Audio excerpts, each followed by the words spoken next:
Resident Evil Zero was released by Capcom in November of 2002, only 7 months after they had released the remake of the original Resident Evil.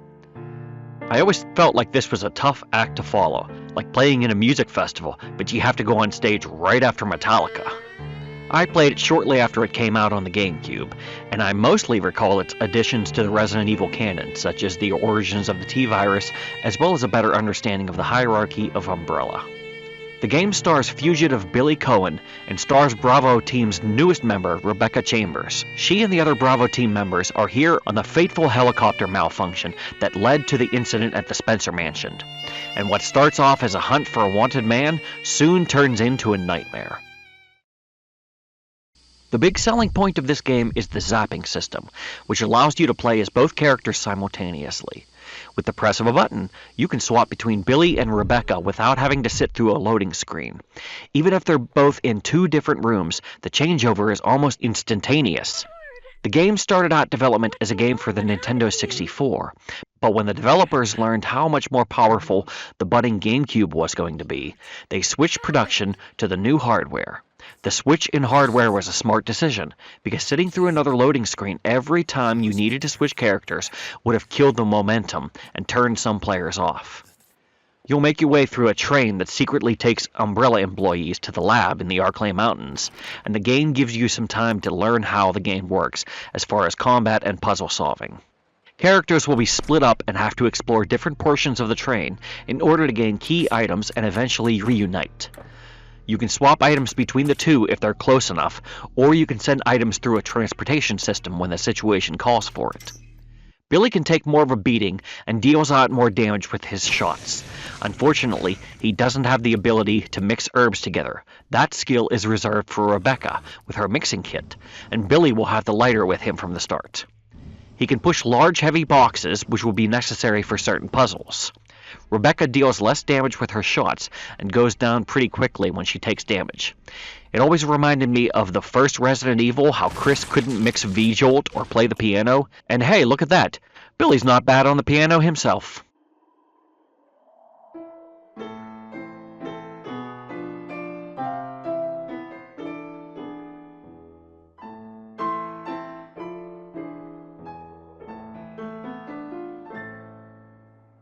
You're going to need both characters at certain points to help each other up over a wall or to hold a switch on a locked door, and really it's a good idea to keep them together at all times.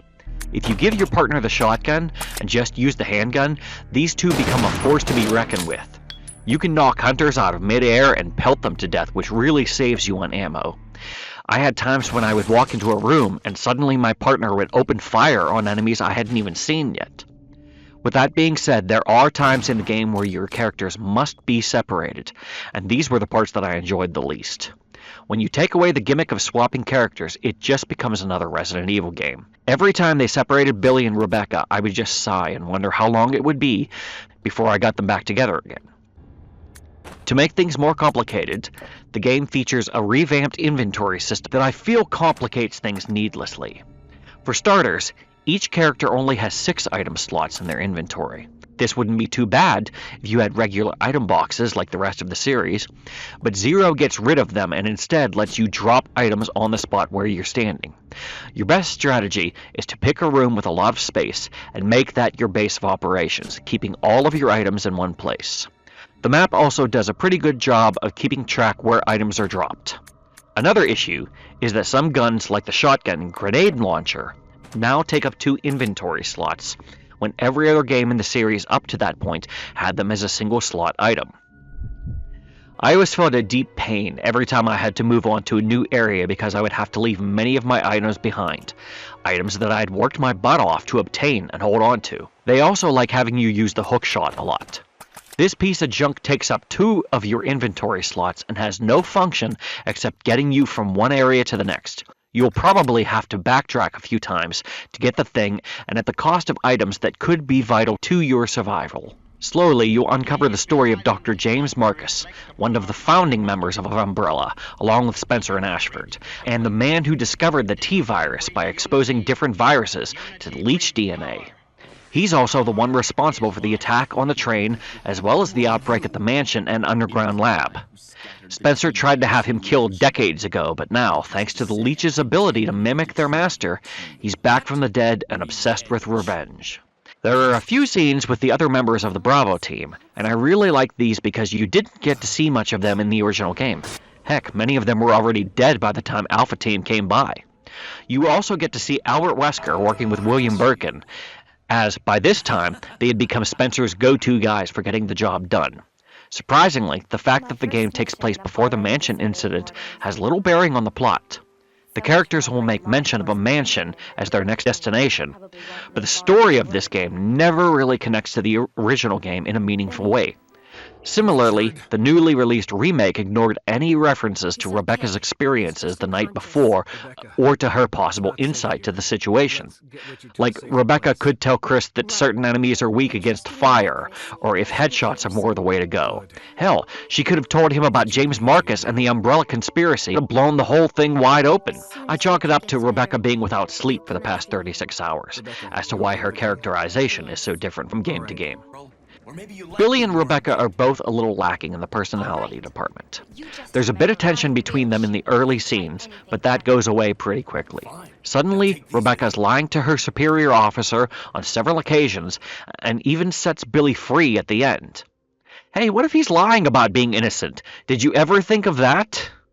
I mean, she is 18 years old and a total greenhorn, so her decision-making skills haven't really developed yet. I also shouldn't complain too much, though. After playing Alone in the Dark, it's nice to see two main characters who actually get along most of the time. You'll face hordes of zombies on your journey, but there are no Crimson Heads this time. So you can just unload on them anytime they're in your way without fear of having to burn the bodies. Many of the creatures here are mutations of regular animals that have become gargantuan due to their exposure to the T-virus. You've got giant scorpions, giant bats, giant centipedes, and giant frogs. If you have a fear of creepy crawly enemies, this one is easily going to give you the heebie-jeebies. You'll also have to contend with Mimicry Marcus, a collection of sentient leeches that come together to form the visage of their beloved master. These things can grab you if you're close, and if you're at a distance, they can swing their arms and hit you from across the room. They take a lot of ammo to put down, and have a bad habit of exploding upon death. You can get rid of them with flame rounds or Molotov cocktails to make sure they go down without the explosion. Finally, there are the Eliminators, who are the result of T-virus testing on apes. I hate these things. You'll take the train to the Umbrella training facility. You know, the place where they teach people like Wesker and Birkin to be cold-blooded killers. This leads to a factory that oddly resembles the factory that Leon and Claire go through in Resident Evil 2. I don't know why the devs designed it like this, but it's one-to-one exact to Resident Evil 2, even down to using the same camera angles. This has always kind of confused me because it's not the same facility. You're miles away from Raccoon City right now. Why would they use the same design down to the letter for a completely different location? The only thing I can think of is that this was something left over from the Nintendo 64 build, and they just kept it in. Finally, you'll reach the underground Umbrella Lab, where you will get to meet the Proto-Tyrant. This poor guy was disposed of because his brain hadn't completely developed, making it impossible for him to take orders. Yeah, because the original Tyrant was such an obedient creature. He seems a bit weaker than his brothers and can be taken down fairly easy with Billy and Rebecca working together. The final confrontation is with the Queen Leech herself, a monstrosity that shoots acid while it scuttles along looking for food. It has one weakness, and that's sunlight. Open the windows and let the sunshine in. Then get ready for the credits. Resident Evil 0 is a good entry to the series. It's got the classic item management and puzzle solving that you've come to expect from the franchise, as well as adding a new level of depth in with the inclusion of the second character. The game is also important for its contributions to the franchise's canon, and for giving the audience a bit more of an understanding of Umbrella and its associates. I look back on my original playthrough from the early 2000s, and I was playing it all wrong. You see, after that first portion of the game on the train, I got used to having the characters separate, and I just kept playing that way. I would find a safe room where I could dump one character and most of my items, and I would just go solo.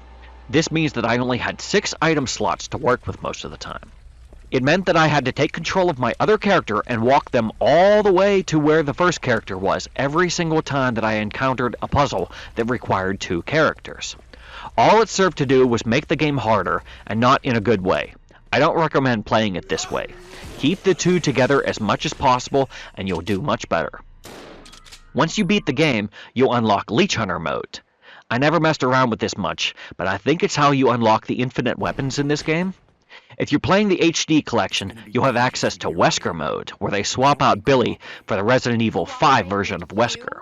Rebecca also gets her own exclusive costume, and she is downright freaky with those red eyes of hers. You get a bunch of costumes that you could swap your characters into right from the start of the game. I had Rebecca in her N64 costume, and I had Billy dressed as whatever the hell this is.